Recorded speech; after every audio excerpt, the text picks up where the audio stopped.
Cool. So Birmingham's all-student vote is now opened, and some student campaigners have put forward this motion for a plant-based campus. The motion is gaining some traction and support from students. It's basically just founded in research, evidencing how a plant-based food system can be a key solution to the climate crisis. But people have raised some valid concerns about the motion and how it will affect them or people they might know. And a disclaimer here is that some of the topics of discussion might be sensitive to some people. And this call is not about telling people why they shouldn't be concerned, but rather genuinely talking about things so we can find a solution together. And essentially what is being campaigned for is just and sustainable plant-based catering. But it can't be just if people feel pushed to the side. So this call should be really valuable. And yeah, looking forward to seeing how we can make the university more sustainable in a way that works for everyone. So I'll pass over to Ismeal to introduce himself and to briefly run over what the motion is. And then we'll do like a round of introductions from the people who are here to help answer questions. Thank you very much, Evie. Hi, everyone. My name is Ismeal. I am one of the coordinators of the Plant-Based Universities motion or group at the University of Birmingham. And yes, we recently, a couple of months ago, we submitted the motion for a transition to 100% plant-based catering. And after the all-student meeting, there was a lot of people who were talking about the idea of not being suitable for everyone. So the motion ended up getting amended, and what it's ended up being submitted is that we have 2 points of proposals. The first one is for all guild-owned catering procurement and partnerships to go 60% plant-based by the next academic year, with a 10% annual increase, which is exclusively conditional on a positive financial and social yearly review. And this 10% annual increase is only going to continue insofar as it remains inclusive to everyone. So what this ends up meaning is that every year, all of those who wish to contribute to their perspective on the transition, based off of their experiences on the previous year, will be able and encouraged to do so. And if the consensus is for a cap to be placed at, let's say, 75% catering, then so be it. Again, this movement is all about a just transition and the idea of getting systematic change going from the point of origin of all of the research that is telling us that we need systematic change. Thank you, Ismeal. Charlotte, do you want to introduce yourself? I'm Charlotte. I'm co-president of Plastic Free UOB, but I'm actually here as a not exclusively plant-based person who has an exclusively plant-based diet, but I am celiac, and I am also a Kosher Observant Jewish student, so I'm vegetarian on campus due to being unable to consume meat-based products. So I am kind of a little bit of an expert in the benefits of plant-based food for Kosher Observant students, the majority of them as well. Great, thank you. Laura, do you want to introduce yourself as well? Yeah. Hi, I'm Laura. I am a dietitian representing plant-based health professionals UK. I currently work in mental health, but specializing specifically in neurodiversity and eating disorders. So although I work alongside my passion, which is plant-based nutrition, I do also fully understand the complexities of neurodiverse students and how that changing the food system can impact them. Great, thank you so much. It's really nice to see like a variety of perspectives here. While it's difficult to bring people in from all different experiences, I think, yeah, it should be a really nice discussion. Okay, so I think the first point that has been raised that's quite big is, can 100% plant-based be totally inclusive if some people can't eat plant-based because of medical restrictions or allergies? Yeah, so I mean, it's a really good question, and I guess that all comes about as personal choice. But I think definitely, actually, when you're thinking about allergies and when you're thinking about for whatever medical reasons, I think we were chatting about this maybe before the recording started, but Charlotte was helpfully talking about her celiac. Sorry for putting you on the spot, Charlotte. But I think we spoke more about actually how a lot of, I think when you do the research, plant-based products are gluten-free. And I think that applies as well for medical reasons. If we think about allergies, we know our most common allergies are things like dairy, eggs, fish, wheat, of course, is one, but you can always work around that with corn or with rye. So there's always different options. And actually, if we talking about plant-based, and I know there's a difference between plant-based and veganism, but if we're talking more about plant-based and utilizing fruits and vegetables and as many natural products as possible, it's definitely, we're all able to consume a fully balanced diet just using plant-based products. Great, thank you. Because I think one comment we received in the past was someone saying they know people who can't eat plant-based because of their medical situation, and it's something I'm not really aware of. What those might be. I guess it's a variety of things. Some people might not be able to consume legumes or soy, and that makes it difficult considering predominantly, vegan processed foods especially contain high amounts of those things. So yeah, it's a difficult question. I think for a lot of people, I mean, I guess for those of us that are plant-based, we know that it takes a while for your gut to become adjusted to eating things like legumes, or soy is also one of the kind of high allergen for a lot of people. So some people do have to avoid it for if they are allergic. But most of us can consume it quite safely. Actually, soy is used in most baking products without actually a lot of people realizing that. So in that sense, it would be fine. But I think when we are talking about legumes, there is always that discomfort when we first start eating them, which a lot of people maybe think is actually I'm intolerant and I can't actually eat these. Whereas if we just pursue and we keep giving it time and allow our bodies to adjust or to try and reduce, it's the oligosaccharides that cause that. So it causes that bloating if we just soak the beans before we cook them. Like, there are all ways that you can get around that discomfort that some might feel. But I think a lot of the time when we eat something and it makes us feel bad, we automatically assume that we're intolerant. And I think that speaks to today's culture of the wide variety of foods that we have. And actually, again, we were talking about this earlier about how many products there are now that are gluten-free, whether that's because there's more coeliac or whether that's actually people just following a gluten-free diet because they feel like wheat makes them bloated or whatever it is. So I think it is all about personal preference for a lot of people. So a lot of people following gluten-free diets because they want to, and perhaps people do feel uncomfortable initially, but it is, I guess, giving your body that time to adjust. Okay, thank you.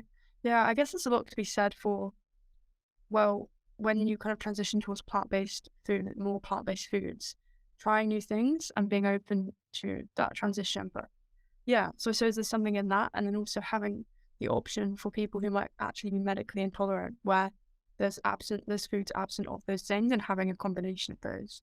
Does anyone else have anything to add to this point? I guess the kind of other side of the concerns, rather than the physical, would be the psychological. Some people, particularly in our comments or sometimes even verbally, have expressed kind of like an aspect of incapacity to be able to essentially psychologically tolerate some of these foods, particularly some people with autism. I think from my readings that some people may call it something like Samefoods, the foods that they're used to eating, and how some people don't have the capacity to change those same foods. So do you have any knowledge around the kind of like idea of Samefoods with people with autism? Yeah, so that's my specialty actually. So I work in children who have ARFID, which is avoidant restricted food intake disorder, which is mostly, I think probably about 85% of autistic people have it, where they have maybe 20 foods that are considered safe. And those are generally beige foods. So it will be things like chips, chicken nuggets, crisps, biscuits, certain like cakes. So they have very limited high carbohydrates, plain, no sauces, those kind of diets. So for those, yes, I completely agree. For those neurodiverse students, perhaps having all of a sudden being placed in front of them legumes can cause exactly the same anxiety response that we would have perhaps over being asked to, I don't know, walk through a fire or something like that. That is how severe it is for them. Like that change of being placed, like taken their safe foods being taken away and placed, all of a sudden these new foods being placed in front of them would be debilitating, and that in fact they would need. So you would think that actually if they were really hungry they'd eat, but they wouldn't. They would just not eat at all.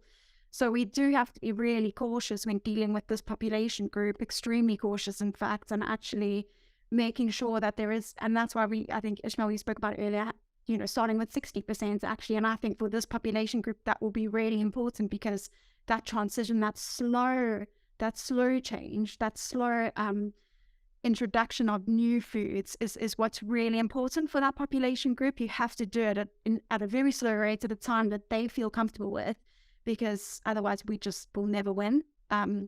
We really, really have to take it step by step according to them and be guided by them, because we don't live in their bodies. And whatever makes us anxious is not the same that will make them anxious.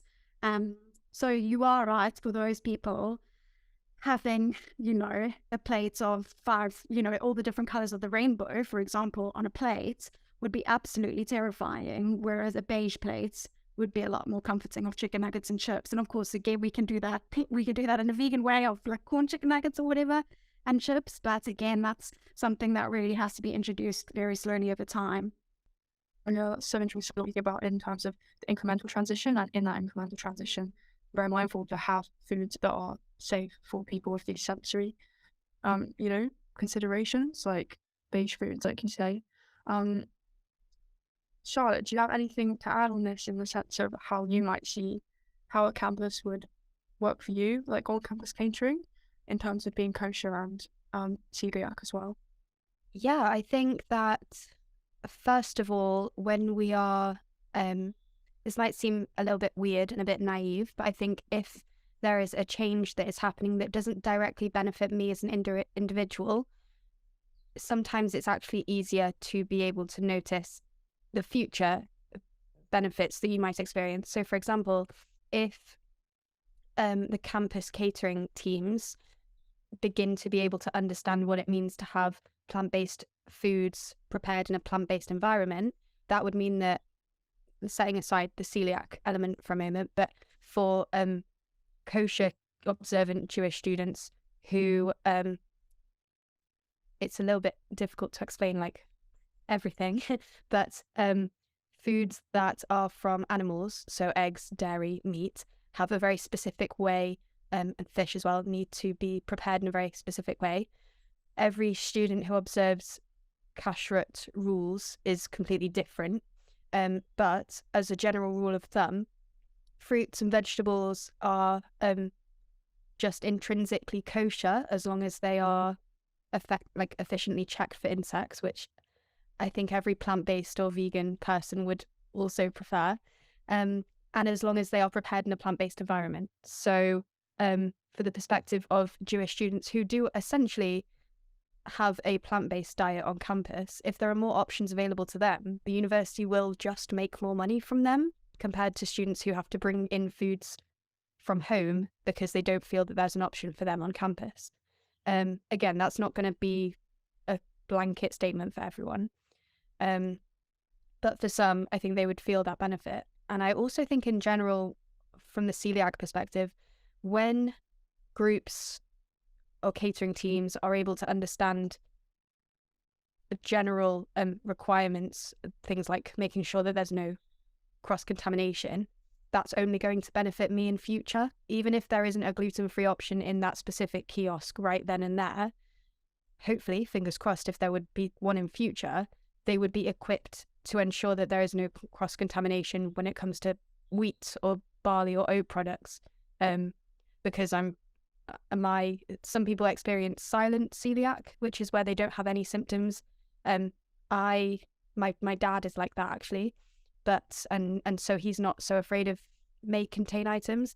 I get really sick, so that's whether it's created in an environment that's might have wheat made in the factory or something, or they use wheat. I can't eat those products either. So sometimes it's just it's being appreciative of the fact that like some progress is being made for other people, even if that doesn't directly benefit you, because ultimately in future it paves the way, if that makes sense. It's really interesting to hear like how plant-based food just is inherently kosher and it's easier to handle that way. And yeah, the idea of cross-contamination, it is completely the university's mandate and responsibility that this doesn't happen, because it could really put people in danger. And I think especially when we're pushing for a transition, this has to be like one of the key considerations. have kind of a different question now. It's open to anyone. So thinking about factors such as food miles, is plant-based really synonymous with being sustainable? And how can we be sure that transitions will be ethical on campus, not involving loads of high sugar, palm oil, simple carbohydrate-rich foods, which can often be seen in the kind of plant-based market today? Like, is the plant-based food that will be on campus, will it be sustainable?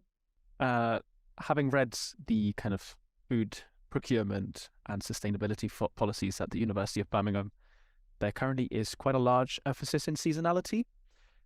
We are right now in the midst of a really awkward time where, because of the cost of living crisis and the energy deficit across Europe, we have had a lesser amount of fruits and vegetables coming into the UK, as well as having multiple deficits of fruits and crops being planted this year. So I think the UK's largest parsnip provider, which, there was a massive spike over talk about parsnips this year, they actually shut down. There's been massive underplantation of things such as apples and other types of orchard nuts and vegetables. So right now we are at a point where we are struggling to produce a lot of our food. If you look at the food security report, or the food report 2021 by DEFRA, the Department for Rural Affairs and Food, the UK, in the whole of the UK currently, around 50% of the land is being used for food production, and yet we're only able to produce about 46% of the food that we eat, which is an extremely low number. And so we are naturally needing to import food with the current food system that we have. If that were to transition to a fully plant-based catering, we would be more than self-sufficient, and we would actually be able to be net exporters. However, we have a severe issue of disincentivizing a lot of native growing within the UK. As such, it needs to be kind of like twofold. It's a bit of the kind of like the carrot and the stick. We are essentially needing to start off with both by demanding the transition to plant-based catering. We need to carry on demanding that farmers be treated better in this country, and we can do that by saying we want this because we want local and sustainable food, by institutions as large as the University of Birmingham, who are some of the people providing help along with research, or providing a lot of information, or providing a lot of customers as well. I just have one more question, really, which seems to encapsulate a lot of people's concerns, and it's a very simple question, and it's, what about people's personal choice to eat meat and dairy? I would just reiterate that my entire diet is not plant-based. If more options are available for myself that are plant-based, I'm more likely to choose that just because that's my personal preference. But I think this question reflects the reason why we should commend every individual who's been involved in the motion and amending it, because they're demonstrating that they respect the fact that people have a choice. It's an individual choice. The individual doesn't have to change their diet specifically. We're just allowing more students to more easily access plant-based food. And if they can easily access it, and it's affordable, and it tastes good, it's often the case that they might genuinely want to choose that just because they prefer the taste rather than the taste of maybe a non-plant-based food. That's just my take on it. Regarding sort of people's wants and needs around it, this motion is largely brought about by the oncoming climate crisis, and we are looking at a time where we're seeing a lot of crop failure starting to happen across a lot of the food growing countries, and an increase in things such as forest fires all across every country. In the UK, we beat some records. In my home country of Spain, we also beat records with the number of forest fires being seen. Not only that, we've been seeing record-breaking temperatures, and we've seen, again, record-breaking, in this time in the low proportion, quantities of ice in the polar caps of the world. As well, we have to remember that in times of crisis, vulnerable people are always impacted first. We are currently projected to have 1.2 billion climate refugees by the 2050 kind of threshold. And there comes a time when we have to ask the question, do we need to be making sacrifice, and what sacrifices do we need to be making I believe food can be an easy one, particularly as we are right now in a time where a lot of plant-based food is starting to quite imitate kind of like real meat quite well. So we are trying to make this as smooth and as easy as possible whilst we still have the time and the availability to do it. So we believe that doing it now can be a lot of a smoother transition than later, where we may not really get the choice if we're starting to see wider amounts of crop failure and animal deaths across the world. Yeah, I'll just add on to that as well, because I think this question of personal choice is a really important one. And I think to touch as well on what you've just said is, I'm South African, and I went home not too long ago, and drought is really bad at the moment and just seems to be getting worse and worse every single year. And we're a big supplier of foods actually in South Africa, and we import. I was eating grapes the other day and they were from South Africa. So back to your sustainability question earlier, Evie, I was like, oh, I feel so bad. I'm eating grapes from South Africa, which have come all the way here. So again, like, but as humans, we're really adaptable. And I think that's the great thing about us. So much change has happened over the last couple of years. If you think about the food market itself, and you think about how big the free from owl, again, we spoke about this earlier, but how big the free from owl has got. Why has that got so big? Well, of course, because interest has got so big. People are wanting to do things. People are wanting to change. I mean, I see this a lot in my practice, in that a lot more young people are making the choice. And of course, a lot of that has to do with environmental reasons and being scared about the future for themselves. I think the older generations perhaps don't need to worry as much, or they should, but they probably feel like they don't need to, whereas the younger generations are really feeling the pressure to make change and to be the voice for change. And I think starting that in a university is a really, really good place to start. And when you speak about personal choice, I agree about, we have to start somewhere. There have to be certain things that actually choice is limited. We don't have a choice a lot of the time, but if we go to school or not, you just go to school. And I think sometimes this is why I think this really sort of transition into this idea of making the university more plant-based is really important, because you're giving students that opportunity to give it a go, see if it works, and actually by doing that, you're creating more opportunity for students to open their eyes to actually what is out there. And a lot of it is to do with education. I think a lot of people might not actually be aware because perhaps their friends aren't aware, their parents aren't aware, their extended families aren't aware. But if they come to university and all of a sudden there's this new food on the menu that they were never exposed to before, you're all of a sudden giving them that opportunity to experiment. And I think that's really important. And so personal choice is a really difficult one, but I do think that sometimes alongside personal choice, there has to be something that we actually just have to be almost hit with the hard facts and the hard truth. And actually the hard truth at the moment is the climate change topic. And I mean, you're really educated, Ismeal, you know all the facts, but I'm just listening to you talk. I was like, oh, wow, I need to read up whatever you're reading. But it really does help to have those facts. And I think knowing those facts is really important. But just starting slow allows people to make that choice themselves. And you're actually giving them power to think, yes, although 60% of this was forced on me, that other 40% can be my choice. And perhaps I choose to go the full 100% before the university does it themselves. So I think personal choice is a very, very difficult one, but one that can be turned around. It's associated with what you said about maybe re-educating ourselves. I remember in primary school, and we learned about what a healthy eating plate looks like. And you have your protein, carbohydrates, and your vegetables and all that kind of thing. When we look at protein, what I can remember is its majority meat, fish, dairy. What kind of plant-based options give us the adequate protein that we need? Yeah, that's a good one. I mean, plant-based health professionals actually has a new it's called the Eat Well plate, the one that you're talking about, but actually they have one that's now specifically for plant-based diets. So the whole protein section is actually completely changed. And it's your tofu, your nuts and seeds, your legumes, your tempeh, your seitan, all those things. Nut butters being quite an important part of that as well. So those are your protein. I know we talked about nut butters and earlier we were talking about allergies, but that's also like quite a big part of it. But there are just so many proteins. And actually I spoke about this actually with one of my patients the other day who's neurodiverse, and I was saying, I know that you don't eat any of these foods from the protein food group because they don't like the texture of it.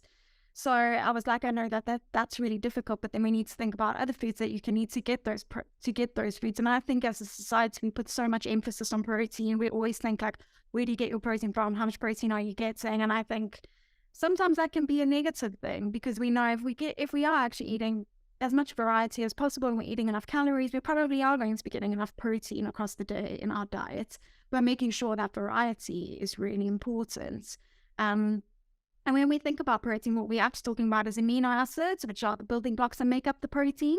And some our body can make, and then some we just have to get from food. So again, as long as we're getting a variety of foods across the day, we probably are getting enough proteins. But to answer your question more specifically, because I do tend to go on a tangent, it is like your tofu, your beans, lentils, chickpeas, legumes, all those things, nut butters, nuts and seeds, all of those things. Apologies, I didn't see this earlier, but someone has their hand raised. They're called iPhone. Feel free to ask a question if you have one. Hello. My question is for Laura.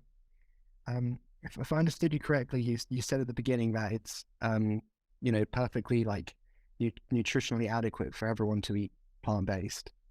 But I want to talk about groups that while it might be possible for them to be plant-based healthily, that it might be much harder for them to achieve that, like people maybe with irritable bowel syndrome and other things. And can you give us an idea of how much harder that might be made for those people if this motion passed? Yeah, definitely. I mean, I think for a lot of the time, if we think about people that maybe have those, I guess it isn't probably more the bowel complications. I can't think of the right word, but the irritable bowel syndrome or the IBD, those kind of things. When we're thinking about those, it may be a little bit more difficult because we know the fiber contents of plant-based foods is a lot higher. So when it comes to perhaps digesting those foods, it can take a while for the body to become used to those or be able to digest those. And sometimes some of those foods do have to be eliminated. But if we think about it, a lot of the time, the biggest thing we say is to avoid processed products. So avoiding the breads that you buy in like the bakeries, and actually maybe can we use sweet potatoes or potatoes instead? And again, I don't actually know what the full notion of this thing is covering. So whether it's going to be more plant-based or if it's going to be vegan, because there is quite a difference between the two. We know that vegan uses a lot more of like perhaps your processed meats and things like that, whereas plant-based probably like 80% plant-based, so vegetables and fruits and whole grains and nuts and seeds and those kind of things. So there is a difference between those two types of diet, but it may be harder.